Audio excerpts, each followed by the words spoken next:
des hyènes. Chaque semaine, vos proies préférées vont sur le terrain pour poser tout haut les questions que vous vous posez tout bas. Découvrons ensemble le sommaire. Les hyènes sont partout et ce soir, vous allez les voir à l'œuvre avec une interview très intime de Woody Allen qui tombe sous le charme de l'une de nos hyènes. It's really hot in here. Don't you think it's hot? It's hot. Une enquête sur le transport de plutonium en France, un dossier classé secret défense. On est en situation dans laquelle moi je vous raconte des choses qui sont considérées par la loi comme illégales. Vous me posez des questions qui sont illégales et on est devant un hangar qui, le fait de le filmer simplement, pose un vrai problème. Des questions sans queue ni tête qui laissent nos footballeurs de Ligue 1 hors jeu. Et vous, vos coéquipiers, vous vous sentez comment moralement, physiquement, capillairement, comment ça se passe? Moi, jeune, capillairement, on n'est pas une équipe... Et à la demande générale, rediffusion de l'interview porno quand les starlets du X veulent faire du cinéma traditionnel. Toi, est-ce que ça t'intéresserait de jouer dans un film comme Talons aiguille ou Tous sur ma mère de Pedro Avalmoaldar? Moi, ça m'intéresse dès l'instant où ça me montre vraiment moi dans toute ma personne. Voici les hyènes, autour de Caroline Diamant. Chez les hyènes, les interviews, ça se croise aussi. Deux personnalités inséparables l'ont été, séparées par une de nos hyènes. Ils sont mariés à la ville. Questions séparées, réponses rapprochées. Je vous laisse découvrir l'interview croisée. Nom, Attal, Gainsbourg, prénom, Yvan, Charlotte, âge, 39 ans, 33, profession, réalisateur, acteur, actrice, marié, non, des enfants. oui, 3 adjectifs pour te définir. beau, grand, fort, muette, mal à l'aise, angoissée, 3 adjectifs pour définir l'autre. belle, délicate et drôle. vivant, décidé et lunatique. Qui de vous est le meilleur acteur, Moi. le meilleur chanteur, Elle. le plus riche, Il faut faire les le comptes. plus généreux, Moi. Elle, la probablement. plus grande gueule? Moi. Oui. Qu'est-ce qu'il a que tu n'as pas? Elle a des grandes jambes. La répartie, Qu'est-ce que tu as qu'il n'a pas? la patience, Quand est-ce que tu as su que tu ferais carrière dans le cinéma? Depuis que je suis tout petit. j'ai toujours eu des doutes. Tu crois au hasard? Oui. Oui. Qu'y a-t-il après la mort? Rien, je crois. T'as déjà fumé un pétard? Oui. T'as déjà fraudé le fisc? Enfin, les PV, les trucs, c'est pas le fisc. Ta dernière cuite? Hier, je pense. Il y a quelques mois. Tu es amoureux? Oui. Oui. Tu es fidèle? Oui. Oui. Ta pire grimace? C'est joli, c'est bon. Pousse un cri. Le meilleur Je souvenir. crois que c'est mes premières vacances avec Charlotte. Mes accouchements, Que sont devenus tes rêves d'enfant? qui sont toujours là. Ils reviennent. La première chose que tu fais quand tu te lèves? Je pisse. J'ai pissé. La dernière chose que tu fais avant de te coucher? Je pisse. aussi, je- Déjà vu un psy? Oui. Déjà vu un porno? Pas en entier. Première chose que tu regardes chez une femme? Ses fesses, Ça dépend par où elle arrive, enfin, tu vois. Première chose que tu regardes chez un Son homme? regard. sa bouche, Ton plus grand succès professionnel? Mon propre film. la petite voleuse, je crois, Ton plus grand succès dans la vie? Ma femme. mes enfants, Si tu étais une chose? Je sais pas. une plante, S'il était une chose? un crayon, Non, je sais pas. Si tu étais un animal? J'aimerais être un cheval, tu vois, avoir des longues jambes, être élégant. une chauve-souris, S'il était un animal? un lapin, Musulman. Un musicien que tu admires? Radiohead. Le plus grand acteur de tous les temps? Marlon Brando. Vous vous êtes déjà engueulé? Ouais. La dernière fois, c'était Il quand? doit y avoir 3 semaines. il y a un mois. Ton insulte préférée? Va te Va faire te enculer. Pire critique entendue à ton sujet? J'ai lu une fois, en parlant de Jenner, que j'avais un abat-jour sur la tête. Sa femme est une actrice et lui n'est pas un metteur en scène. La dernière fois que tu as Et il n'y pleuré? a pas si longtemps que ça. C'était au cinéma. Dernier coup de poing? Ça doit être au cinéma. Non, Dernier coup de fric? Pas le dernier film que j'ai fait comme acteur. mon dernier contrat. Ta chanson préférée? Probablement une chanson de Radiohead encore. Mélodie Nelson. Mer ou montagne? Mer. Montagne. Ville ou campagne? Ville. Ville. Droite ou gauche? On va dire gauche. Sado ou maso? Sadomaso. Maso. Fruits ou légumes? Légumes. Nelson Montfort ou Mélodie Nelson? Mélodie Mélodie Nelson. Nelson. Cinéma ou DVD? Cinéma. CD ou vinyle? CD. Foot ou tennis? Foot. Tennis. Johnny Depp ou Johnny Depp? Johnny Depp. Western ou comédie musicale? Western. Comédie musicale. Newman ou Redford? Grand dilemme. Newman. Pour ou contre la grève des intermittents? Pour. La télé-réalité? Pour ni contre. Contre. Le téléchargement pirate? Contre. Pour. Le port du voile à l'école? Contre. La peine de mort? Contre. L'Europe à 25? Pour. Le mariage homosexuel? Pour. La réouverture des maisons closes? Pour. La dépénalisation des drogues douces? Pour. Le dopage? Contre. L'avortement? Pour. Donne une note à l'autre en tant qu'acteur. Hein? Une chose que tu ne lui as jamais dite. Je dirais sûrement pas ici. J'aime pas ton nouveau parfum. Donne-lui un conseil. Reste pareil. Ne change pas. Détends-toi. Ton dernier mot. Enfin. La manie des hyènes de fouiner où on ne les attend pas a encore frappé. Vous ne le savez peut-être pas, mais notre pays est régulièrement traversé par des convois de camions chargés de plutonium. Chacun d'entre eux transporte l'équivalent de 20 bombes atomiques. Greenpeace a prouvé l'an dernier que n'importe qui pouvait repérer et attaquer ces convois sans difficulté. Alors les choses ont-elles changé depuis un an? Ces camions se promènent-ils aussi librement à travers la France? C'est ce que l'une de nos hyènes a voulu vérifier. Avec cette cassette, j'ai la preuve qu'à vos risques et périls, des engins dangereux circulent près de chez vous. Ce que vous voyez, c'est un camion qui transporte exactement 150 kg de plutonium. Ces camions appartiennent à la société Cogema, spécialiste du cycle du combustible nucléaire. Nous sommes à Valognes, dans la Manche. Derrière moi, un hangar non reconnu par l'État ni par la Cogema. Pourtant, les hyènes le savent. Ici transitent près de 500 kg de plutonium par semaine. Nom. Rousselet, Prénom. Yannick, Âge. 45 ans. Profession. Je suis chargé de mission à Greenpeace France et en particulier des questions nucléaires. Où est-ce qu'on se trouve exactement en fait? Alors en fait, on est au nœud des transports de Cogema. De cet endroit, des camions partent discrètement lundi, mardi, de manière extrêmement régulière, avec à chaque fois à bord 150 kg de plutonium par camion. Ces camions transportent l'équivalent de 20 bombes atomiques chacun et suivent exactement le même parcours à chaque trajet.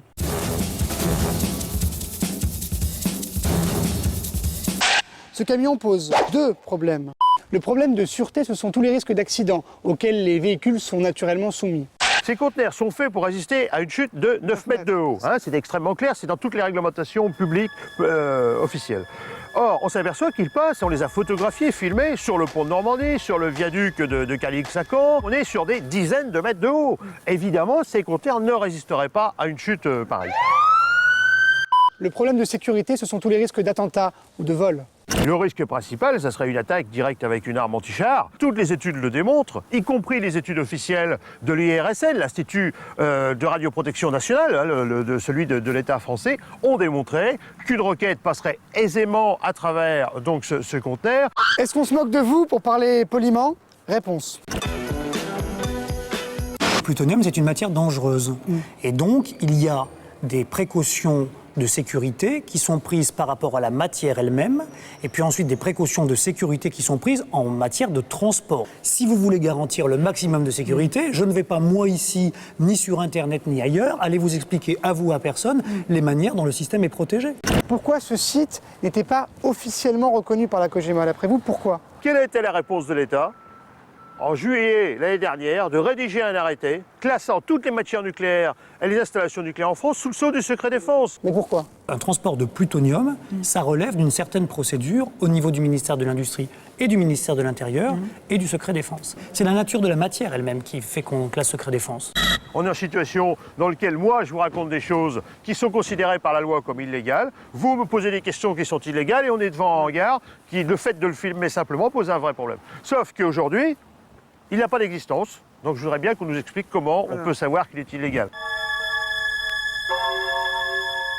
En face de la Cogema, il y a un site, un hangar. On sait qu'il y a des camions qui prennent du plutonium qui vient de La Hague, qui vont dans le sud-est. Vous êtes déjà allé sur l'usine? J'y suis allé, oui. Et alors où est-ce qu'il est par rapport à la porte? Je ne le vois pas. Il n'y a aucun panneau Cogema là. Par exemple, il n'y a pas marqué nucléaire comme l'autre. Ah mais on sait quand même que c'est un site qui appartient à la Cogema, vous-même vous le savez, ou pas?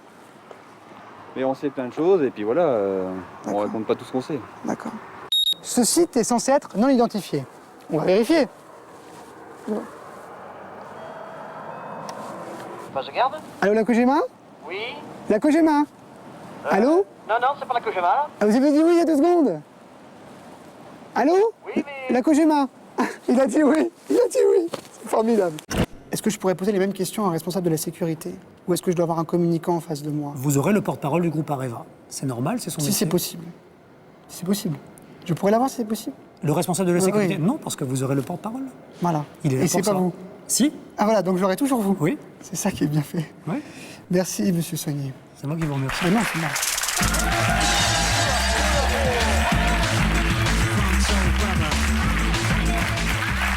Bonsoir Sébastien. Bonsoir. Sébastien, est-ce que vous avez eu du mal à obtenir ces rendez-vous et ces informations? Écoutez, pas du tout, même si concernant le responsable de la communication d'Areva, on ne lui avait pas vraiment dit qu'on allait lui poser ces questions-là. On a un petit peu... parce qu'on sait que comme secret défense il n'avait pas le droit d'en parler. Ce qui est perturbant, c'est qu'il dit qu'il n'y a pas de risque zéro. Évidemment, mais est-ce qu'on peut employer ces termes-là pour le nucléaire? Oui, mais entre rien et le risque zéro, il y a une marge. Il ne dit rien, et c'est tant mieux, comme c'est là sur la discrétion de ces convois. D'un autre côté, on sent bien qu'il se cache derrière le secret défense. D'un autre côté, on sait tout. Greenpeace le sait. Plein d'autres gens, on l'a vu sur Internet, savent que c'est les mêmes camions, les mêmes trajets, les mêmes itinéraires. Donc, on espère que Areva fait le maximum pour ces convois-là, pour leur sécurité, mais on ne sait pas quoi penser. Je pense que c'est aussi une politique du nucléaire qu'il faut peut-être repenser en France, mais là, ça balance. Je vous propose d'accueillir tout de suite un représentant de Greenpeace. Un beau gosse. Qui était à l'origine de cette opération commando il y a un an par rapport à ces camions. Accueillons Frédéric Marillier.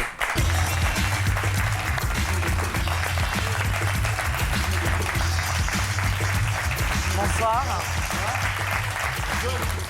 Alors, est-ce que vous pouvez nous expliquer un tout petit peu en quoi consistait exactement ce qui s'est passé il y a un an et la situation aujourd'hui et ce que vous faites au sein de Greenpeace? Moi, j'aurais juste rappelé 2 petits chiffres sur le plutonium parce que c'est vrai qu'on en parle surtout ici avec un peu de sourire, mais c'est vraiment une matière extrêmement dangereuse.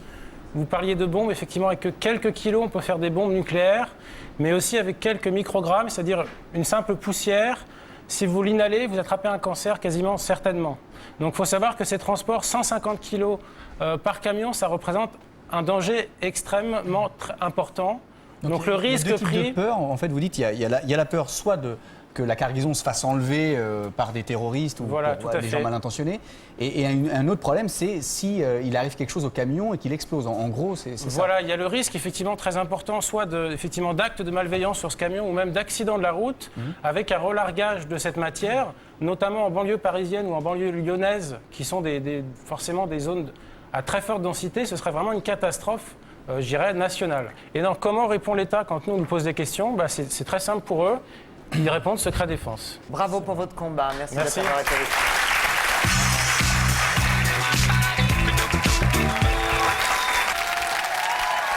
On dit souvent que les Français en ont marre. De moi? Mais non, Alessandro. Les Français en ont marre en général. Heureusement, vous êtes là pour les aider, pour les écouter, pour aller à leur rencontre. C'est l'heure de la séquence Y'en a marre. Et voilà, vous connaissez déjà.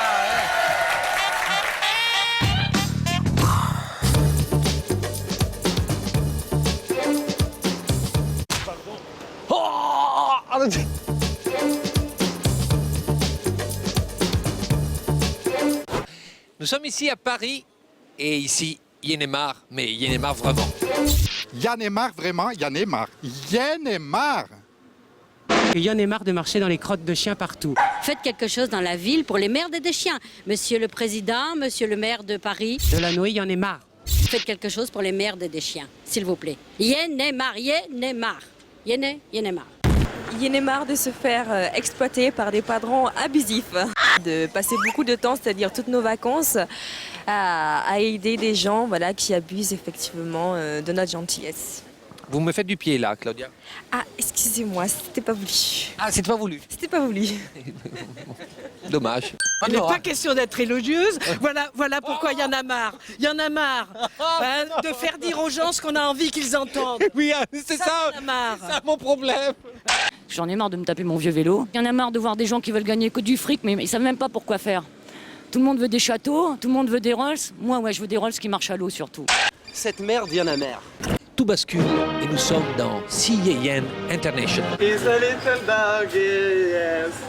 y en a marre des gens qui demandent tout le temps de l'argent sans arrêt. Vous, il y en a marre. Il y en a marre des animateurs qui se posent avec leur table, leurs lunettes noires, leur smoking, un peu ridicule d'ailleurs.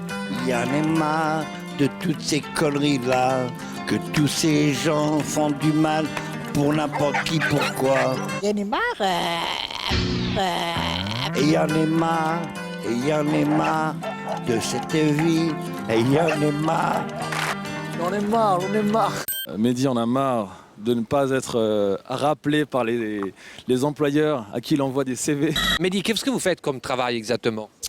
Actuellement, je joue au basket. Est-ce qu'on pourrait faire une petite séquence de yoga pour dépasser le stade de y'en a marre? Y'en a marre. Y'en a marre.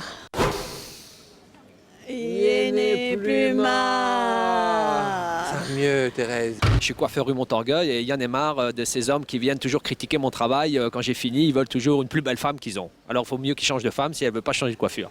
Thérèse, grâce... Ça y est, Neymar, ça ira toujours mieux.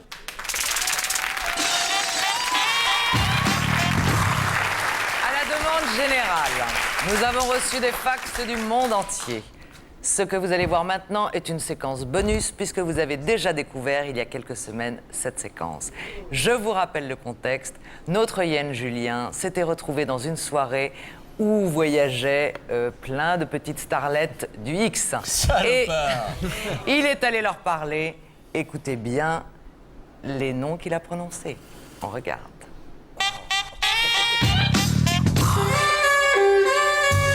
Les actrices de films pornographiques. Enfin, les hardeuses. Ah, les hardeuses. Elles nous ont tous fait rêver. Et même toi. Et toi. Surtout toi. Seulement, le problème, c'est que tu le dis pas parce que t'as moins de 25 ans et que tu te la racontes. Tu dis que tu préfères les films érotiques parce que c'est moins dégueulasse, c'est moins crado. Seulement, on est tous pareils. On a tous dit la même chose et puis ça change. Seulement, les actrices de porno, des fois, elles en ont marre du sexe. Mais le sexe, il les rattrape tout le temps. Est-ce que tu aimerais tourner dans des films classiques ? Bah, disons que tourner dans des films classiques, on m'a déjà proposé, mais c'est toujours pour des rôles de stripteaseuse ou de pute. Donc aucun intérêt pour moi. Il y a un réalisateur, je sais pas si tu connais, Étienne Chattenliès, celui qui avait fait Mon vie est un long fleuve tranquille. Non, je connais pas du tout. Étienne Chattenliès, ça te dit rien? Je ne suis pas cinéphile. Toi, est-ce que ça t'intéresserait de jouer dans un film comme Ta longue aiguille ou Tous sur ma mère de Pedro Valmoldar? Bah, moi, ça m'intéresse dès l'instant où ça me montre vraiment moi dans toute ma personne. Si Ma queue je l'actionne, il te demandait de jouer dans un de ses clips, est-ce que tu accepterais? Michael Jackson, non, pas trop. Notamment, on entend justement par rapport à Étienne Chattenliès, qui a fait Mon vie est un long fleuve tranquille, que tu connais. Il est comme projet de faire un film sur le milieu du X, avec notamment des grands acteurs comme Fabrice Lecuny, Jean Brochefort. Est-ce que tu trouves que ça aiderait à réhabiliter le X? Je pense pas que le X doit être trop popularisé. Pedro Valmoldar a fait des films comme Tous sur ma mère, Ta longue aiguille. Est-ce que tu aurais aimé jouer dans ces films-là? Non, parce que les films dans lesquels je voulais jouer, j'y ai joué. Il paraît que Luc Besson voudrait faire des films de X, enfin des films hot. J'y crois pas personnellement, mais ça doit être une fausse rumeur. Est-ce que par exemple des acteurs comme Kevin Spacey, Alec Baldwin, qui ont joué dans Louis et Sussbert, t'aimes bien? Je suis plus Jack Nicholson, ouais, plus quand même. Est-ce que toi t'accepterais de jouer dans un film de Michel Gland? Écoute, j'ai pas l'honneur de connaître Michel Gland, mais pourquoi pas s'il propose quelque chose de sympa. Est-ce que par exemple tu aimerais faire un film qui tourne autour du sexe sans qu'il y ait forcément des scènes hard? Ouais.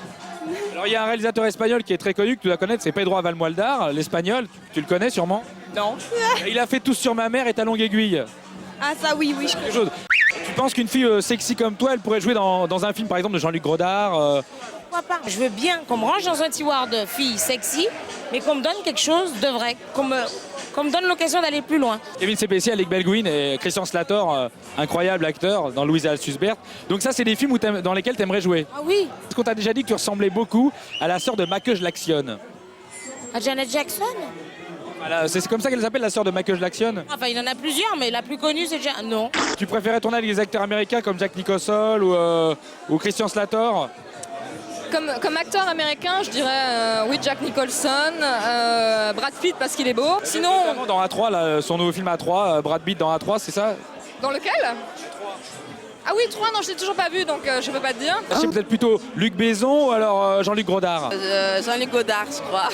Nicole Kidman, par exemple, vous la trouvez sexy? Non, je dirais plutôt... Queen Lèche parle trou? Non. Non, alors... Sharon Stone? J'aime pas la Sharon Stone, ouais, voilà. Donc, pour des chanteurs comme String ou Ma queue je l'actionne, vous aimeriez faire des clips? Non, plutôt Snoop Doggy Dogg, Joey Star, des gens comme ça. Après avoir séduit George Clooney, Tom Hanks, Leonardo DiCaprio, notre hyène Victoria s'est mise en tête de jouer dans le film d'un très grand réalisateur américain. Je vous laisse découvrir s'il est facile de décrocher un rôle dans le prochain Woody Allen. On regarde. Venezia, Piazza San Marco. Con l'avvento dell'euro e l'inflazione galoppante, qui i prezzi sono aumentati vertiginosamente. Scusami. Con l'avvento dell'euro e l'inflazione galoppante, qui i prezzi sono aumentati vertiginosamente.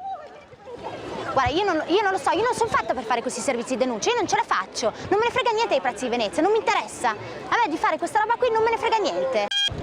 La verità è che io non sono fatta per fare la televisione. Io voglio fare l'attrice. Voglio fare l'attrice. Voglio fare l'attrice! Voglio fare l'attrice! L'attrice! Puoi smettere di urlare, scendi da questo tavolino. Ah, mi scusi, che non volevo. Adesso ho bisogno di un regista internazionale che in qualche modo mi lancia all'estero. Ma chi può essere? Chi?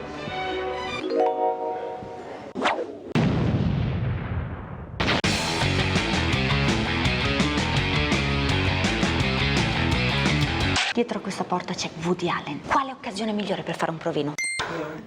Hi, I'm Victoria. Ok, come prima cosa interpreterò la parte dell'imbranata. Can I move the chair next to you? Yes, yes. Thank you. Oh, sorry. Sorry. Sorry about that. Here I am. Bene, adesso farò l'emozionata. Ok. So, I saw the movie. I loved it. All the people in the cinema loved it. So, and they were all journalists. So I'm really a bit. So what I would like to ask you about the movie is, tell me a little bit about it. Tell me about your movie. I don't know what to say. It's a serious comedy. I don't know what to say, but... Yeah. Sto andando benissimo. Ora farò quella nervosa. Scusa, Piff, hai tu le domande? No, non ci sono, Piff, scusa.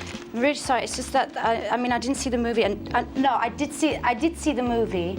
It's just that I was a bit late. I got there like 45 minutes in the movie, and so I lost the first part. But they wrote the questions for me, and I'm sure they're here somewhere. And non ce l'ho. C'ho le domande per Cristina Ricci. Non so cosa fare. Perfetto. Ora mi farò prendere dal panico. It's really hot in here. Don't you think it's hot? It's hot. And, scusate, non è che qualcuno può uscire perché mi sembra che ci sia troppa gente qua dentro, non siamo in troppi. I feel so stupid to be here. Can I have a glass of water, please? Is it possible to have a glass of water? I don't know. Posso avere un bicchiere d'acqua? E infine, un po' di autocommiserazione. Mr. Allen, I don't know, it's never happened to me before, and I feel terrible because I love you, I adore you, and I've screwed up this interview. I've screwed it up totally. I mean, how could I come to you and not have my questions ready and just feel really bad?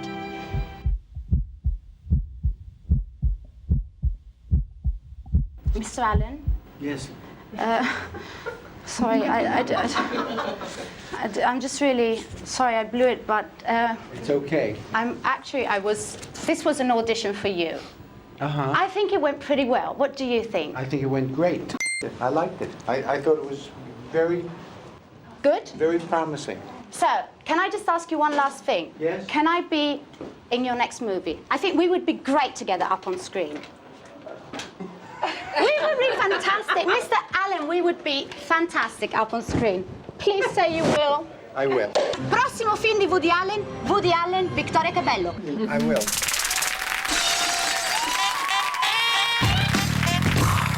Vous l'avez vu, chaque semaine, notre hyène Julia a pris un malin plaisir à provoquer une réaction chez les stars qu'il a interviewées. On regarde. Nous assistons à la cérémonie des Oscars du football où on va récompenser les plus grands joueurs du championnat de France de football, donc professionnels, Division 1, Ligue 1 et Ligue 2. Surtout savoir s'ils connaissent bien leur sport, s'ils sont à la pointe, techniquement, tactiquement, et s'ils ne sont pas en toc. Un tic et tac.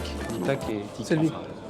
En début de saison, vous arrivez à gérer ça de manière à ce qu'après, au milieu de la saison, vous puissiez changer tactiquement pour gérer justement ou la fatigue ou les résultats. Par contre, c'est depuis le début la question. Incompréhensible. Non, c'est en fonction du moment de la saison.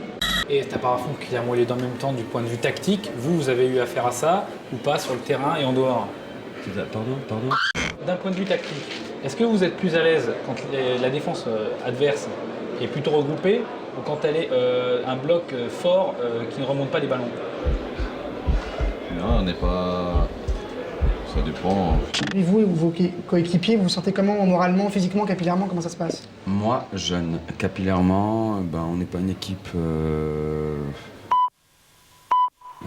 qui se base sur le capillaire. Donc, Capillairement.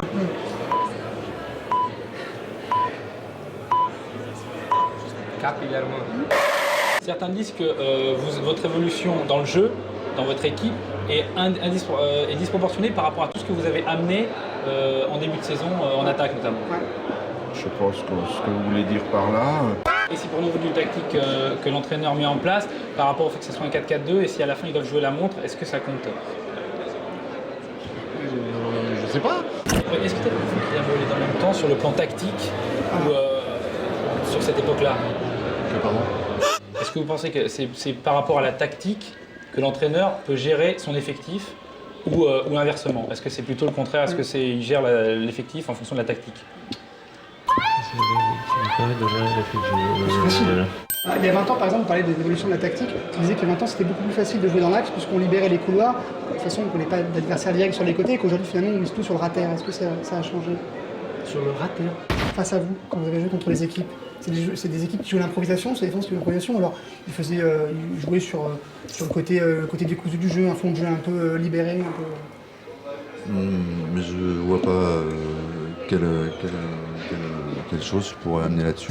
On parlait de préparation, mais bien souvent on s'aperçoit aujourd'hui que les défenses jouent un peu à l'improviste. Elles ont un système de jeu plutôt décousu et finalement on s'y retrouve pas en tant qu'entraîneur parce qu'on espère préparer, décrypter ce qui va se passer et finalement on est très vite surpris.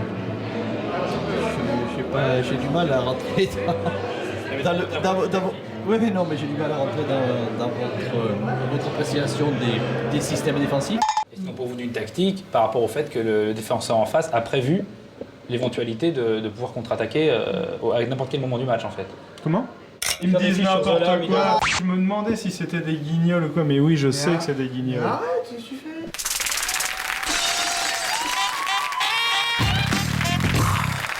Alessandro. Mon Alessandro. Qui a eu cette semaine, grâce à vous, le bonheur incroyable d'échapper un petit moment aux dures réalités de la vie politique?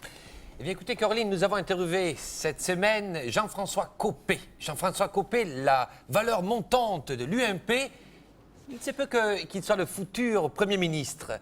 Pour l'heure... vous allez loin. Oui, parce qu'il est très ami avec Nicolas Sarkozy.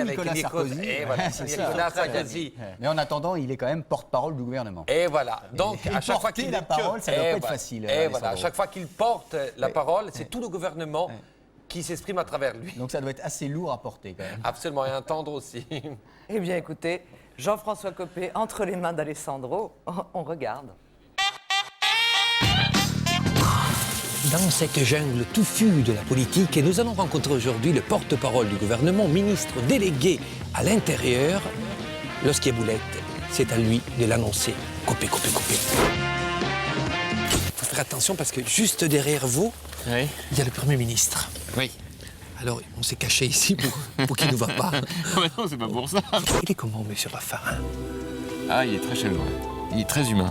C'est un monde de brutes, la politique. Donc quand on essaie toujours, enfin moi je sais que je regarde toujours dans le regard de mes interlocuteurs, là où il y a un peu d'humanité. Vous, étant le porte-parole du gouvernement, imaginez, vous êtes amené à porter la parole oui, mais vous ne pouvez pas dire ce que je ne ressens pas. Le soir des élections européennes, on a été battus. Je n'ai pas dit qu'on avait été élus, j'ai dit qu'on a été battus. Pourquoi vous avez été battus? Parce qu'en face, en plus, ce qui était très drôle, c'est que le Parti socialiste n'avait même pas de programme. Non. Comment vous trouvez ça? Qu'est-ce que vous avez envie de dire? Attendez, pour répondre à cette question, le patch contre la langue de bois. Regardez, c'est un petit patch qu'on applique à tous les hommes politiques contre la langue de bois.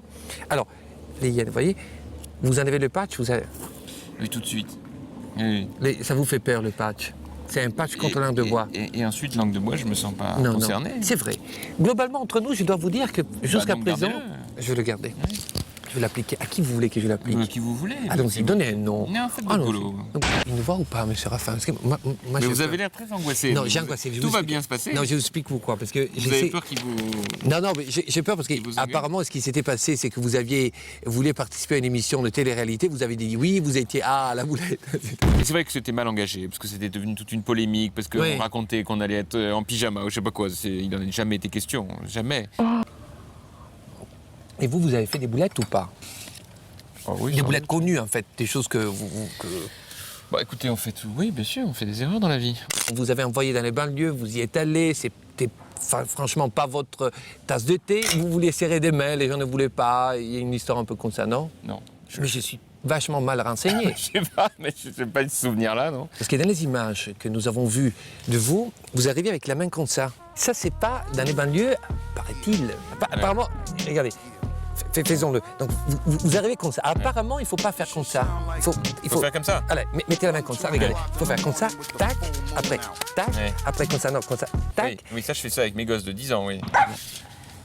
Il y a un côté Sarkozy, vu de là, non? Mais vous êtes comme ça en permanence, même quand vous interviewez pas, vous m'avez juste réservé ça pour moi. Monsieur Sarkozy, quand vous engueulez, moi je l'imagine avec une petite... Il doit crier un peu, non? Oui, bah, on a un peu chaud, hein. Il crie un peu dans les aigus. À mon avis, il donne beaucoup dans les aigus. Ah oui, vous êtes copain avec Laurent Gérard. Ah oui, j'adore Laurent Gérard. Vous imitez ou pas vos confrères? Non, je suis pas très doué pour l'imitation. Ah, ça sent l'imitation quand même un peu, hein. Oui, mais enfin, comme je vous connais pas encore, c'est un peu tôt. Là, je sens une certaine... Vous voyez? Regardez, moi je suis ouvert vers vous et vous, monsieur Copé, vous êtes fermé. Quelques boulettes quand même, non? Par exemple, au régional, apparemment, il y avait cette histoire de blouson. Le blouson. C'était quoi, ça, le blouson? Je me souviens pas. Ah, là, vous faites semblant de... Le blouson, vous aviez un blouson en cuir et vous baladez avec ce blouson en cuir, avec la cravate, et les gens... non? Non. Vous vous souvenez pas le blouson? Non. Vous êtes sûr? Moi, j'essaie de faire attention à pas être complètement ringard, quand même. Et vous faites vraiment beaucoup de sport? Beaucoup. J'aimerais en faire plus, mais on est très pris, quand même, dans nos Faites métiers. sentir le biceps. Non, là c'est... Tendez le biceps, monsieur Copé. Je ne sais pas. Vous m'inquiétez beaucoup maintenant. Vous êtes inquiet là. La tournure de cette interview vous inquiète un peu. Non. C'est chaudé à la fin. Surtout le coup des biceps, je n'avais pas eu encore. Recentrons un peu le débat sur vos goûts.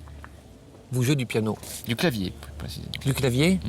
Vous jouez du clavier? Oui. Et nous avons un clavier. C'est pas un jouet, un instrument de musique. Un instrument de musique, ça se respecte. C'est quelque chose d'important. Allez, à bientôt, hein. Monsieur Copé. Oui. Bravo.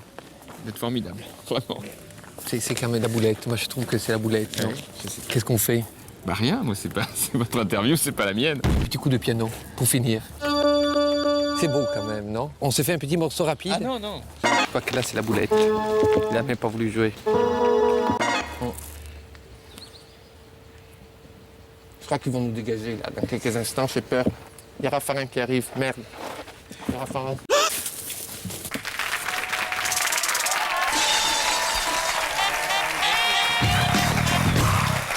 Il serait pas un peu coincé, le porte-parole du gouvernement, dites-moi? C'est un euphémisme, mais il avait peur. Et puis il était très coincé, je veux dire pourquoi? Parce que juste derrière, il y avait Raffarin, le Premier ministre. Et donc, il donnait une conférence de presse. Nous, on était dans le petit jardin avec le banc. Et voilà. Donc, il avait très peur parce qu'une fois, il avait fait une boulette. Il avait accepté de participer à une télé-réalité. Et Raffarin lui a dit, mais hors de question que tu participes à la télé-réalité. Donc, cette émission n'a jamais vu le jour, d'ailleurs, voilà. à cause de ça. Et voilà, donc il avait très lui, peur. il n'a pas le droit d'être ridicule, en fait. C'est impossible pour lui. Et pourtant, il l'est. Et pourtant. je sais pas. Écoutez, merci beaucoup pour cette interview. Nous attendrons votre prochain homme politique avec beaucoup d'impatience. Merci Alessandro.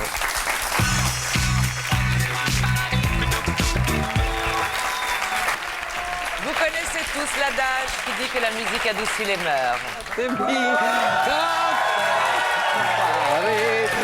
Mais que se passe-t-il quand un crétin se met à jouer de la guitare tout près de vous pendant que vous travaillez? Non, mais vous m'avez traité des crétins, là. Oui. Ah bon? Je vous ai traité de crétin. Et encore, une hyène a eu moins de patience que moi. C'est vrai que j'ai l'air d'un crétin, quand même, du coup, non? Eh bien, bonjour, nous sommes actuellement à la Foire de Paris, en compagnie de monsieur et madame Cherki. Et là, bien sûr, une question me brûle les lèvres, à savoir, que vendent-ils? Alors, monsieur Cherki? Des vins autrichiens. Des vins autrichiens? Excusez-moi. S'il vous plaît, ça vous dérangerait pas d'arrêter de jouer de la guitare, là? On est en interview. S'il vous plaît, vous attendez 5 minutes et vous jouez. Merci. Est-ce que vous préférez le vin qui a de la jambe ou de la cuisse, hein? Les deux. Attendez, là, ça va, là, ça va. Attends, vous me cherchez ou quoi? C'est bon, là, vous allez pas nous emmerder pendant 3 heures. On est en train de faire une interview, vous venez en 5 minutes et puis c'est tout. Attends, c'est bon, là. Et quel est votre vin après? Tenez-moi ça une seconde. Tenez-moi ça une seconde. Vous me tenez ça une seconde? Donne-moi ta truc, tiens. Casse-toi. Bon, écoutez, ça va, là, maintenant, là. C'est bon, là. Écoutez, si vous voulez nous chercher, vous n'avez qu'à le dire tout de suite, c'est bon, là, s'il vous plaît, quoi. Vous pouvez aller plus loin, il y a d'autres endroits pour jouer, non? Mais enfin, c'est quoi à peu près le spectacle du César Palace? Un spectacle le plus varié possible, chansonnier. Non, attends, donne-moi le truc, s'il vous plaît. Donne-moi ça. Tu me passes ça. Tiens. Voilà, tu te casses là maintenant, allez hop, tu te casses. Allez hop. C'est expéditif. Excusez-moi, on fait un petit reportage, ça vous dérangerait pas de... Hein? D'accord? Merci. 5 minutes, quoi, je vous demande 5 minutes. Bon, on va reprendre, excusez-moi. C'est une production artistique avec de base la figue de Barberie. Donnez-moi le micro, s'il vous plaît. Donnez-moi ça. Donnez-moi ça. Tiens, tiens. Attends, tu te casses. Allez, tu te casses. Allez.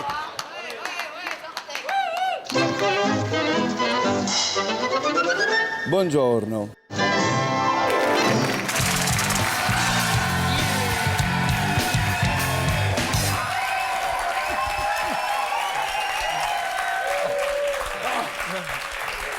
Ah mais non, attends, il faut pas... Pas d'humeur. Il fut un temps où quand vous arriviez Oh, sur ce Caroline plateau, Oh, vous veniez me saluer. Je suis vraiment Vous confus. savez, je m'habitue. Je suis vraiment confus. Éric Thomas, je vous trouve très paradoxal comme garçon. Comment? Expliquez-moi. Bah, ou vous vous énervez, ou vous interviewez des actrices porno. En fait, il n'y a pas de milieu. Non, vous n'allez pas revenir. D'abord, j'aime bien la guitare. Justement, j'ai composé une chanson spécialement pour vous. Je vais me permettre de chanter. Vous allez comprendre pourquoi j'aime cet instrument. Écoutez, j'espère que j'aurai pas envie de la casser quand vous aurez fini. Vous êtes badine. Lundi soir à la télé, les hyènes vont tout faire péter.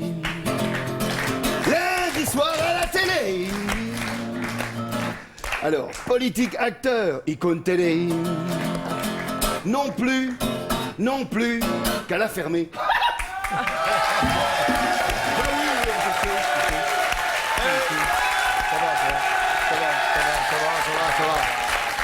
C'était nul. Non, j'ai trouvé ça charmant. Écoutez, on voit qu'il a travaillé, il a répété. J'ai trouvé ça charmant. Vous auriez glissé Caroline quelque part dans les paroles. J'aurais trouvé ça carrément divin, c'est pour vous dire. Oh Caroline. Oh Caroline. Oh Caroline, c'est la reine des hyènes. Oh, j'ai eu peur. J'ai eu peur. En tout cas, on voit que les gens qui vous entourent dans ce reportage sont absolument ravis. Personne n'a été choqué que vous cassiez comme ça la chaîne. Vous vous rendez compte, justement, c'est ça. C'est-à-dire que l'on se rend compte qu'à un moment, quand même, ils prennent position pour moi, parce que c'est vrai que je suis en train de faire l'interview et ils dérangent tout le monde. Personne autour de vous n'est choqué. C'est ça qui m'a un peu surprise, honnêtement. C'est vrai, à la fin, il me félicite. Remarquez, il valait mieux une guitare qu'un hélicon, par exemple. C'est beaucoup plus dur à détruire. Mais écoutez, je vous remercie, Éric Thomas. Je vous en prie, merci. Merci de penser à votre vie de votre part. Merci, Éric. Il n'y a pas de quoi. Quel est le rapport entre la pop et le hip-hop? Mais ça me paraît évident, la syllabe hop. C'est vrai, mais pas seulement. C'est surtout le thème de notre portrait croisé. L'un aurait pu s'appeler Neuilly, l'autre n'a jamais mis les pieds à Tiananmen. C'est l'interview croisée de Passy et Calogero. Nom. Passy. Calogero. Âge. 31. 33 ans. Profession. Rappeur, artiste. Chanteur. Marié. Célibataire. Bientôt. Des enfants. Oui. Une fille. 3 adjectifs pour te définir. Fraternel, entier, création. Tête brûlée, bassiste, chanteur. 3 adjectifs pour le définir. Ouvert aux autres, gentil, charismatique. Talent, respect, émotion. Qui de vous est le meilleur chanteur? Lui. C'est lui. Le meilleur musicien? Lui. Ça doit être moi. Le plus riche? Peut-être lui. Je sais pas, c'est un homme d'affaires, Passy. Le plus vicieux? Je sais pas. Pas de vice. Le plus fêtard? Moi. Je crois que c'est lui. Le meilleur coup? Peut-être moi. Ça doit être lui aussi. Le plus beau? Je sais pas. Le plus beau, c'est moi. Qu'est-ce qu'il a que tu n'as pas? Une basse. Il est plus beau que moi. Qu'est-ce que tu as qu'il n'a pas? Une voix de basse. Une basse. Tu crois au hasard? Non. Un petit peu. Qu'y a-t-il après la Je mort? pense qu'il n'y a rien. L'au-delà. T'as déjà fumé un pétard? Oui. Ça se répand pas à la télé, ça. T'as déjà fraudé le fisc? Ah oui. Ça se répand pas non plus à la télé. Ta dernière cuite? Hier soir. Il y a pas longtemps. Tu es amoureux? Ah oui, bien sûr. Amoureux, oui. Tu es fidèle? Je suis fidèle. Un amour, oui. Tu as déjà fait l'amour avec une prostituée? Non. Oui. Ta pire grimace? Celle-là. Pousse un cri. Yeah. Waouh. Ton meilleur souvenir? La rencontre de Nelson Mandela en Afrique du Sud. La naissance de ma fille. Ton pire souvenir? Être forcé à chanter devant des gens assis en train de bouffer. Quand tu doutes et quand tu te demandes si tu vas faire ce métier ou pas. Que sont devenus tes rêves d'enfant? Ils sont devenus réalité. Certains sont réalisés. Ton souvenir de 0 à 10 ans? L'Afrique. L'admiration de mes grands frères. Ton souvenir de 10 à 20 ans? La banlieue. Les filles. Ton souvenir depuis tes 30 ans? Les femmes. Le monde, les tournées, les concerts. Première chose que tu fais quand tu te lèves? Toilette, pipi. Je fais du sport. Déjà vu un psy? Oui. Déjà vu un porno? Ah, plein de fois. Plusieurs pornos. oui. Première chose que tu regardes chez une femme. La peau, je crois. Les seins, les fesses, tout. Première chose que tu regardes chez un homme. La droiture, l'honneur. Je regarde pas, Ton plus grand succès professionnel. C'est ce que je suis en train de vivre en ce moment. J'en ai eu plusieurs qui m'ont fait du bien. Ton plus grand échec professionnel. J'en ai vécu avec mon groupe. C'est 2-3 albums en production qui n'ont pas fait trop de bruit. Ton plus grand succès dans la vie. Ma petite. Garder mes amis. Si tu étais une chose. L'amour. J'ai pas envie d'être une chose. Si il était une chose. La nostalgie. C'est pas une chose non plus. Si tu étais un animal. Un lion. Si il était un animal. Un tigre. Un aigle. Un musicien que tu admires. Bob Marley. Robert Smith. Plus grand sportif de tous les temps. Zinedine. Zidane. Ton plat préféré. Saka Saka. Il y en a plein. Ta devise. Bah, jamais lâché l'affaire. Vous êtes déjà engueulé? Oh non. Jamais. Ton insulte préférée. Zob. Il y en a trop. Ta chanson préférée. Ashes to Ashes de David Bowie. Face à la mer. Tu peux la chanter? Ashes to ashes, funk to funky. On ne choisit ni son origine ni sa couleur de peau. Mer ou montagne? Mer. Ville ou campagne? Ville. Sado ou Mazo? Mado. Mazo de temps en temps. Brune ou blonde? Brune. Pas raciste. James Brown ou Paul McCartney? James Brown. Paul McCartney. Cinéma ou DVD? Les deux. CD ou vinyle? Les deux. Plutôt CD. Pour ou contre? Le playback? Ah oui. Contre. Les boys bands? Ça dépend de la qualité artistique. Moi je suis contre rien. Hein. Les feux de l'amour? Je zappe et je mate. Moi je connais pas bien les feux de l'amour en fait. Le téléchargement pirate? Contre. Les aliments transgéniques? Ça veut dire quoi? Contre. Le clonage humain? Contre. La grève des intermittents? Pour. Je suis avec eux. Le port du voile à l'école? Ça c'est un sujet. C'est beaucoup de bruit pour rien. La peine de mort? Contre. Quelquefois. Hein. L'Europe à 25? S'ils veulent, partous même. Moi je suis pour l'Europe. Le mariage homosexuel? Je suis pour. Chacun fait ce qu'il veut avec ses affaires. La réouverture des maisons closes? Pour. Peut-être que ça permettrait aux putes de gérer leur business. La dépénalisation des drogues douces? Je suis pour la dépénalisation mais pas pour la légalisation. La Star Academy? J'aime pas le concept. Si ça plaît au peuple, pourquoi pas. Le message que tu écrirais sur ta tombe? C'était super. Pour les miens, je vous ai aimé. Le message que tu écrirais sur sa tombe? C'était super. J'aimerais pas les gars. Donne une note à l'autre en tant qu'artiste. 20 sur 20. Une chose que tu ne lui as jamais dite. Qu'on se ressemble. Je suis très content du morceau qu'on a fait, je suis très content de notre entente. Donne-lui un conseil. Ne change rien. Continue, n'arrête pas. Ton dernier mot? Patibulaire. Tout le temps être à la hauteur pour que vous kiffiez. Salut. Les hyènes se doivent de temps en temps de placer les gens face à ce qu'ils pensent. Dans le sujet qui va suivre, notre hyène italienne a entraîné un jeune d'extrême droite dans une aventure très particulière. Elle a choisi, sans l'en informer, de l'emmener visiter le camp de concentration de Mauthausen en Autriche. Ils sont guidés dans cette visite par un rescapé de ce camp. Les convictions de ce jeune extrémiste vont-elles résister à la force de la réalité? Regardons ensemble. Depuis les années 70, l'extrême droite en Europe s'intéresse au foot. Objectif, recruter des supporters pour en faire des porteurs de flambeaux nazis. Mais ces agitateurs de bannières savent-ils précisément quelle bannière ils agitent? Pour en avoir le cœur net, nous allons rencontrer Paul, un jeune supporter de football et militant d'extrême droite. Notre idée, le ramener sur les lieux d'un épisode tragique de l'histoire de l'humanité. Ora Paolo viene con me per un'intervista, ma non sa dove lo porto. Ecco la bandiera con la croce celtica di Paolo e la sua sciarpa da Ultra del Padova. Ora usciamo da Padova e ci dirigiamo verso l'autostrada. Senti Paolo, ecco, ma quelli che vanno nelle curve, no? Sì. Ad agitare le bandiere, sì. Lo conoscono il significato di quelle bandiere? C'è chi la conosce e chi non la conosce. Beh, speriamo di aiutarli un pochino oggi, via. Il posto dove stiamo andando c'entra di più con lo stadio, c'entra di più con la politica. C'entra con tutto. Dove mi stai portando, Enrico? Tu sta tranquillo. Mauthausen. Hai visto? Dove andiamo? Sono curioso, non sono mai stato. Eccolo. Buongiorno, lui è Paolo, il signor Roberto che è stato internato qui nel lager. Quanta gente è stata sterminata qui dentro? Si può azzardare una cifra anche attorno ai 2,5 milioni. Questo è l'ingresso del campo di sterminio.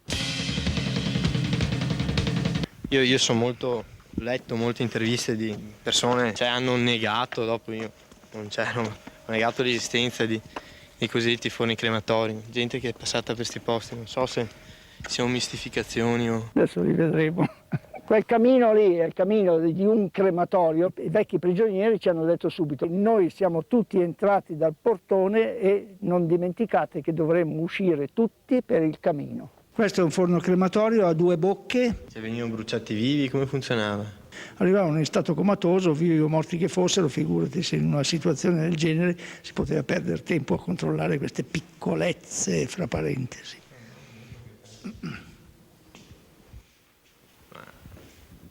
Allora è vero comunque che non li bruciavano vivi? No, li bruciavano morti. No, vabbè, ma cambia, cioè. No, cambia, cioè. Cambiano. Allora perché dicono che li bruciavano vivi nei libri? Chi dice che li bruciavano nei vivi? libri c'è scritto che il campo di... Giusto o no? Rispondimi te Enrico se sbaglio.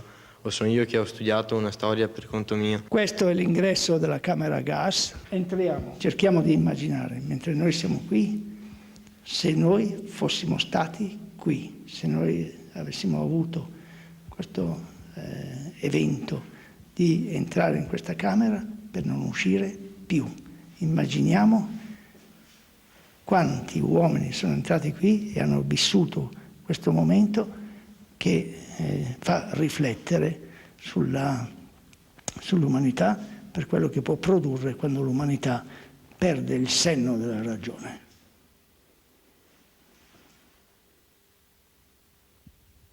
In questo momento di silenzio abbiamo ripetuto sostanzialmente la tragedia di tutti quegli uomini che hanno attraversato questa stanza e da questa stanza sono usciti morti.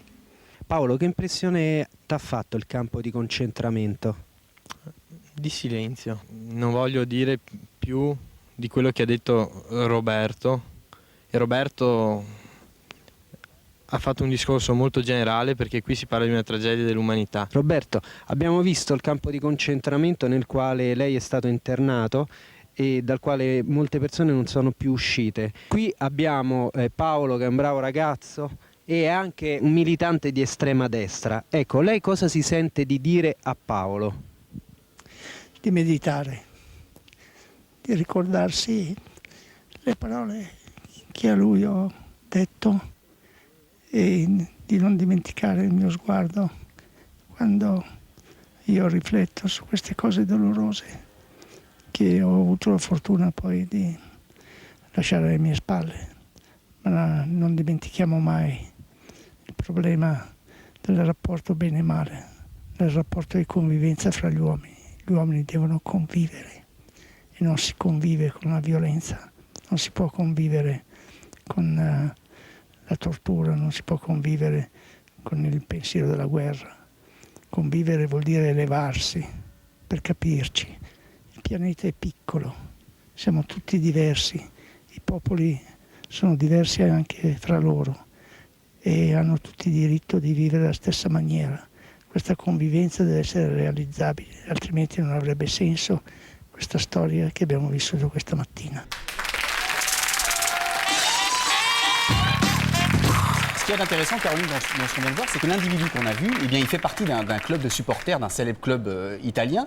Et effectivement, c'est pas un individu isolé, c'est quelqu'un qui, une fois embrigadé dans ce phénomène de supporters, eh bien, se fait pousser comme ça par une mouvance et des idées extrémistes. Mais il faudrait peut-être emmener tout le club de supporters extrémistes par quart pour qu'ils se rendent compte de façon collective. Ça serait peut-être intéressant. Merci Thomas pour ces précisions.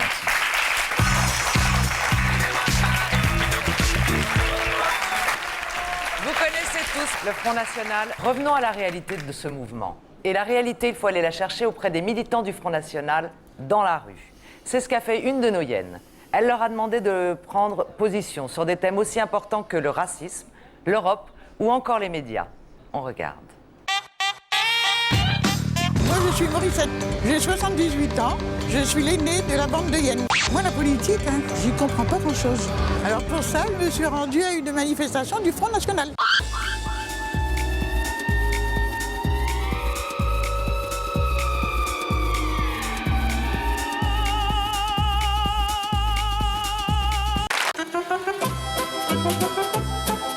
En sécurité ? Oui. Je pense pas, moi personnellement, j'ai pas eu de problème, mais bon, on n'est pas en sécurité, on voit avec tout ce qui se passe. Les gens sont attaqués dans la rue. Les vols, pour je ne sais pas, tout ce qui se passe en France. C'est fou, c'est abominable. Vous avez été agressé ? On m'a craché sur les pieds. J'ai de la chance, j'ai encore jamais été agressé physiquement par des étrangers. Mais par contre, une fois, c'était dans le métro, c'était un jeune garçon, un blanc, puisqu'on va dire, c'est un blanc maintenant. Il est français, il était blanc. Il avait 16-17 ans, il écoute sur Walkman. 3 Arabes arrivent, il fout une paire de gifles. Ils le disent, tu notes dans mon nom, mais tu dégages. Enfin, franchement, c'est pas bien. Bon, ça aurait été des Français, ça serait pas mieux. Hein. Mais là, une fois de plus, c'était des étrangers qui venaient foutre la pagaille en France.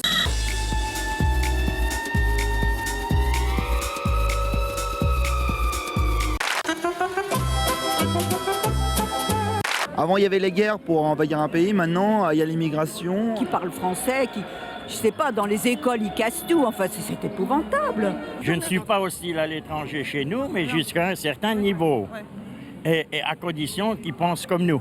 On peut être bien avec tout le monde, mais il faut rester chacun chez soi. Comme disait le général de Gaulle, trinquons avec tout le monde, mais chacun chez soi. Voilà. Tous ces gens qualifiés, ces Africains, qui viennent en France faire des études universités, c'est très bien, mais qui rentrent dans leur pays, rendent service à leur pays, plutôt évidemment que de rentrer ici où il y a tous les avantages. J'ose espérer que ce que je dis n'est pas raciste, ben, franchement. C'est une question d'objectivité.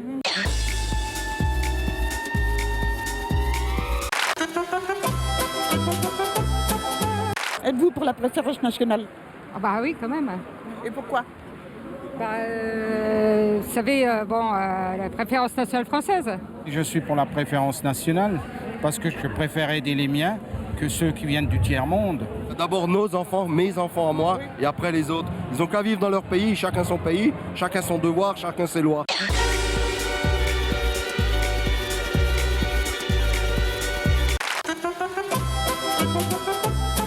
La presse a tendance toujours à nous faire passer pour les gros méchants de service, alors que c'est pas vrai du tout. Alors faire venir des gens... Au journalisme, c'est le jeu de la gauche.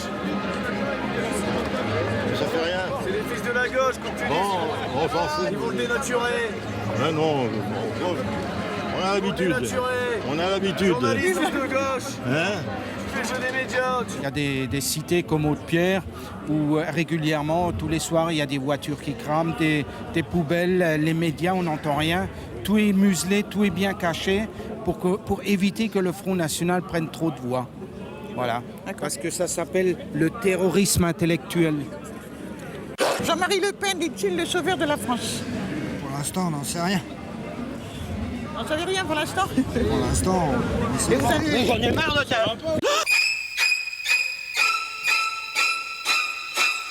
C'est film de merde. Enculé. Salope. Et là, vous pensez quoi de la sécurité?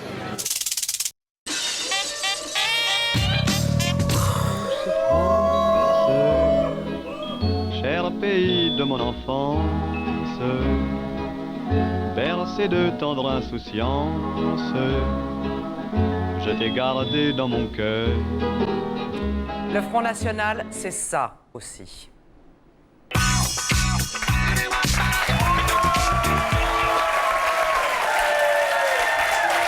a déjà fumé au moins un pétard autour de cette table? Moi! Non, que je ne fume pas. Non, en plus, c'est vrai, je ne fume pas. Rien, Un pétard, jamais. Ou un joint, à la limite. Non, j'ai jamais fumé autour de cette table, en tout cas. Donc officiellement, personne ne fume. Mais Jamais. comme la réalité est tout autre dans notre pays, une de nos hyènes a réouvert un débat brûlant, celui de la dépénalisation des drogues douces. Julien a donc donné la parole aux opposants à cette dépénalisation. Une hyène en pétard, 3 anti-joints, on regarde.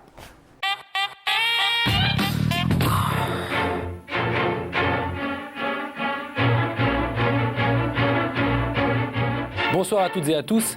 Il est le produit illicite le plus utilisé et le plus expérimenté en France. Un adolescent sur 2 dans notre pays y a déjà goûté. Alors le cannabis, substance dangereuse ou anodine? Est-ce que sa légalisation serait un crime ou une évolution? Quels sont les vrais dangers de la légalisation du cannabis? Monsieur le sénateur. Écoutez, on pourrait dire tout simplement d'abord la crainte d'une augmentation, voire d'une explosion de la consommation. Si on devait renforcer encore la banalisation par une dépénalisation ou une légalisation, on ne pourrait qu'amplifier ce phénomène très inquiétant. Le gros problème de la dépénalisation, effectivement, on arriverait à un système façon hollandais. La Hollande, eux, c'est pas interdit. Non, mais c'est le premier pays en termes de violence urbaine, c'est réputé à l'heure actuelle. Vous pensez vraiment que la violence urbaine vient de la consommation de cannabis? On peut. Vous avez déjà vu beaucoup de gens qui ont fumé du cannabis? Oui, beaucoup. Ils ont l'air très violents. Il y en a, oui, énormément. La consommation de cannabis, ça rend pas ultra violent. Excusez-moi, vous qui êtes un spécialiste. L'alcool, monsieur, l'alcool, tout simplement, est responsable de beaucoup plus d'agressivité, de beaucoup plus de femmes battues. Dire que le cannabis produit de la violence, c'est un petit peu excessif quand même. C'est taper dans le lot, voir si ça passe. Une étude à l'heure actuelle sur les collèges et lycées. Vous-même, vous avez déjà consommé du cannabis? Jamais. Donc vous verrez que ça ne vous rendrait pas agressif. Un jour, je vous invite à en prendre au moins une fois. Non, mais j'en prendrai pas. Mais il y a une certaine hypocrisie quand même en France, c'est que chaque personne qui veut fumer peut fumer. Est-ce que c'est vrai ou c'est faux? Aujourd'hui, quelqu'un qui veut fumer peut fumer. Il n'a aucun problème. On peut en trouver, je vous jure. Je pense que si on fuit un peu ici, c'est bien la raison pour c'est parce que nous faisons la même constatation, en tout cas c'est parce que je fais cette constatation, que je considère que c'est un problème qu'il faut vraiment prendre en main et par conséquent changer les choses. Les fumeurs réguliers ont triplé en 10 ans, donc ça veut dire qu'il y a de plus en plus de gamins qui risquent d'être en situation d'échec scolaire, d'échec de vie, et c'est un vrai problème. Toute société a eu des drogues depuis toujours, et il y en aura toujours, jusqu'à la fin des temps, des drogues, l'une ou l'autre. Des viols et des assassinats aussi, c'est pas une raison. Concrètement. Si on va comparer les viols, les assassinats et la consommation de cannabis, je pense que là, on entre un peu dans l'excès. Pour finir simplement ce que je voulais dire. Si vous n'étiez pas excessif dans votre réaction, ça permettrait peut-être d'avoir un débat serein. Je ne vous énervez pas, écoutez. Écoutez, monsieur, je m'énerve. Peut-être que si vous preniez un peu de cannabis, vous seriez beaucoup moins nerveux. Le cannabis n'est pas à comparer avec les drogues dures comme la cocaïne et l'héroïne. Surtout pas avec la prostitution et les assassinats. Et surtout pas la prostitution et les assassinats. Donc c'est pour ça que... Si vous me permettez, je pense qu'il faut changer la règle du jeu et qu'il faut une politique de clarté qui doit s'appuyer, à mon avis, sur la prévention, qui n'existe plus vraiment dans ce pays. Concrètement. Eh bien, concrètement, ça veut dire que dès le CM2, il faut donner des informations aux enfants dans les écoles sur les dangers des drogues, de toutes les drogues, y compris le tabac, l'alcool, le cannabis. Qu'est-ce qui est le plus dangereux? 10 pétards ou 10 ricards? C'est la même chose. Oui, mais sauf qu'il y en a un, on a le droit de le faire. Le ricaromètre, on a le droit dans un bistrot. Et le pétaromètre, on n'a pas le droit. Alors le tabac, le cannabis, toutes les drogues, même combat. Même combat. Cannabis, drogue dure, même combat. Mais attendez, il n'y a pas de drogue. Vous faites peur à tout le monde, monsieur le sénateur. Alors moi, je vous dis, si jamais vous attrapez un jeune, un adolescent, avec 10 grammes de shit, qu'est-ce que vous lui faites? Eh bien, je fais de la prévention. Par exemple, leur faire suivre un stage. Vous savez très bien que un adolescent de 15 ans qui se fait attraper, à qui on dit tu vas faire un stage pendant 4 jours, il prend ça pour de la flicaille. Et alors il va faire. L'essentiel, c'est qu'il va faire les 4 jours en n'écoutant pas du tout ce que vous allez lui dire. C'est de la naïveté intellectuelle de dire ça. Vous voulez tellement être en désaccord avec moi. Je ne suis pas du tout. Non, mais je ne veux absolument pas être d'accord avec vous. Vous savez, les spectateurs, j'espère que votre émission sera très regardée. Téléspectateurs et spectateurs sont peu nombreux. Non, mais revenons au débat. Mettons-nous maintenant dans la position d'un homme de 35-40 ans qui est pris avec 10 grammes de shit sur lui. Vous n'allez pas lui faire un stage en lui disant, mon petit, il ne faut pas que tu recommences. Non. Donc lui, vous faites comment? Vous le condamnez? Vous lui faites quoi? Sincèrement. Oui, on peut commencer par une amende, par exemple. Est-ce que c'est une vraie solution? Je pense que ça Répondez-moi, est-ce que c'est une solution? Je pense que ça n'est pas la solution, parce que si c'était la solution, ça serait formidable. C'est un des éléments de la réponse. Vous savez, ce qu'il faut, c'est que à partir du moment où c'est interdit, on décide, parce qu'on peut très bien, devant ce phénomène, décider, sous l'influence du corps médical, sous l'influence... Nous, on écoute, et puis, en fonction de ce qu'on nous dit, on prend une décision la moins mauvaise possible. Il est possible que, devant cette situation, la solution, ce soit la dépénalisation. Alors, à ce moment-là, il faut le dire. À ce moment-là, il faut le dire. Donc, il faut le faire. L'idéal, ça serait d'arriver à faire comprendre que le danger, c'est d'être un consommateur régulier et non pas un consommateur occasionnel. Le problème est très, très complexe. Il n'est pas juste dû à quelques jeunes qui fument du cannabis. Je vous remercie d'avoir participé à ce débat. Au revoir et à bientôt. On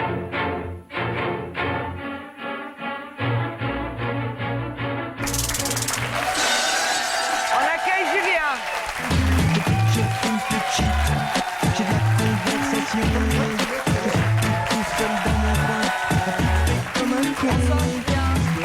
Bonsoir.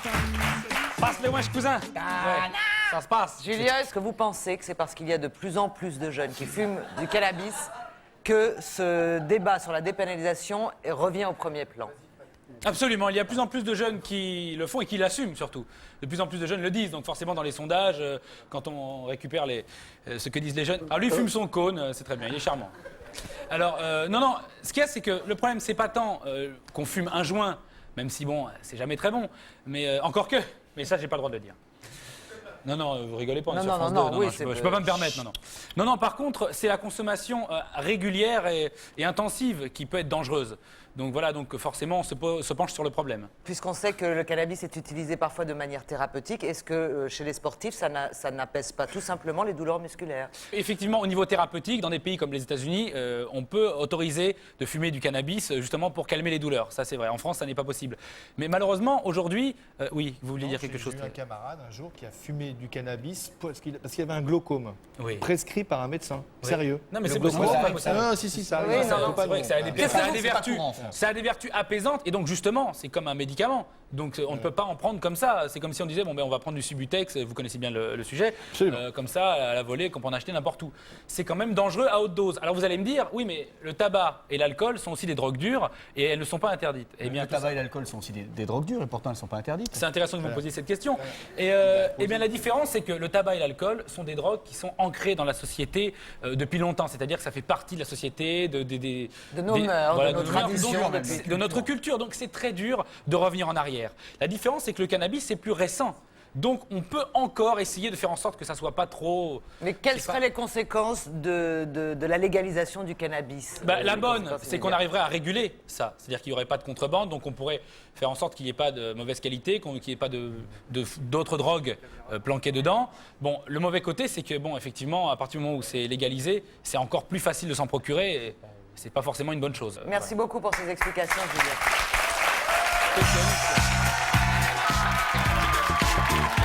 Ce que vous allez voir maintenant est une séquence bonus puisque vous avez déjà découvert il y a quelques semaines cette séquence. On regarde. Il y a un bon renouveau des comiques, hein, non? Mais non, Fernandel, Bourvil, Mondello, ça c'est des vrais comiques. Ouais, ça c'est des vrais ringards. Le meilleur, moi je dis, c'est Anthony Cavana. Voilà un mec jeune, vivant et qui a une putain de patate quand il fait des bruitages. Attends, laisse-moi rire. Cavana, ok, il est fort dans le hey, chop, attention, hey, on a vu ça. Mais il utilise tout le temps les mêmes ficelles. Si je fais un championnat du monde, entre toi et lui, tu penses que tu vas le détrôner, c'est ça? Attends, quand tu veux, je le détrône, tu l'amènes là. Ok, Cavana, si tu m'entends, tu viens, je te prends tout de suite. Très bien. Direct. Eh bien, on va faire ça et puis on va faire ça en impro rapidement, sans le prévenir, avec comme arbitre Monsieur Bonanza. Absolument. Je vais vous demander de vous mettre juste ici, s'il vous plaît. Donc attention, est-ce que nous sommes prêts? Bien, ladies and gentlemen, bienvenue ici pour ce championnat du monde du bruitage et du...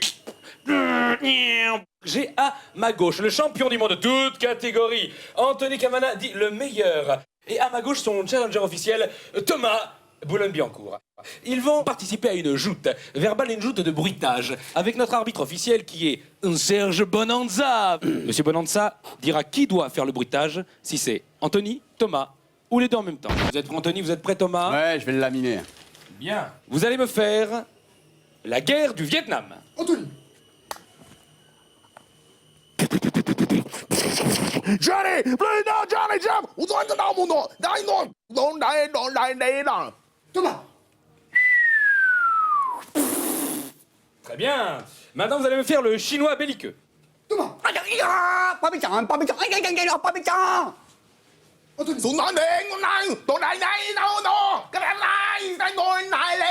Louis de Funès, Victor Pivert. Thomas. Très bien. L'Africain Candide. Les deux. Ah, mais oui. Bravo. La sodomie du cochon par l'âne. Anthony. Thomas. Eddie Mitchell qui imite Sinatra, qui imite Aznavour. Thomas. Monsieur le Joker. Très bien, très bien, très bien.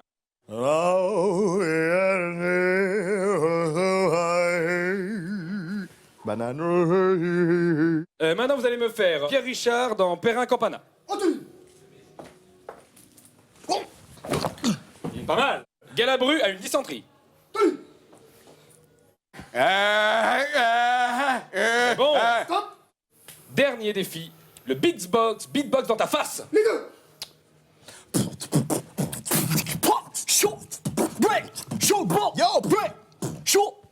Eh bien écoutez messieurs, nous allons avoir le résultat de ce championnat du monde. Est-ce que le challenger a battu le champion du monde, Monsieur Bonanza? Le champion du monde de bruitage est Thomas.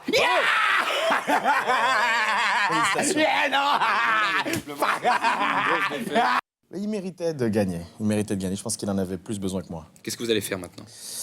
Je pense que je vais me lancer dans les comédies musicales, dans la musique, peut-être le cinéma, je sais pas. Moi, ce que je vous propose, c'est qu'on se quitte avec une petite marche funèbre en bruitage pour fêter ça. Non, c'est fini cette époque. Je ne suis plus champion.